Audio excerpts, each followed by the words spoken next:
the great Jordan Peterson. This is actually one of the few times I disagree with him on something.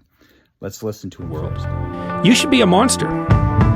You know, because everyone says, well, you should be harmless, virtuous. You shouldn't do anyone any harm. You should sheath your competitive instinct. You shouldn't try to win.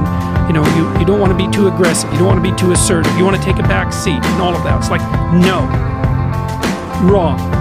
You should be a monster, an absolute monster, and then you should learn how to control it. So that video has made its rounds. It's almost been like a rallying cry for men in this culture that's been attacking masculinity like crazy. However, the Bible says that the fruit of the Spirit is love, joy, peace, long-suffering, gentleness, goodness, faith, meekness, temperance. So it's kind of the opposite of what he's saying. You should walk around having a default of peace rather than a default of aggression and then just trying to hold it back.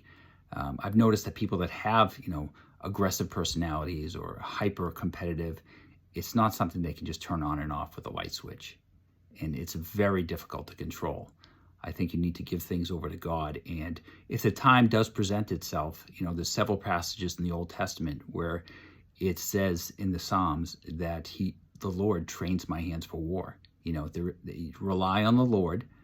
And, if worse comes to worse, rely on him to prepare your hands for that time. Even Jesus says at the end of Luke, go out and get 2 swords. So I'm not saying to just go through passively. I'm saying you want to have a peaceful, joy-filled life. You don't want to go through life like Bruce Banner trying to hold back the Incredible Hulk. That guy lived a tortured life. I'm just using that fictional character as an analogy, but hopefully that makes sense.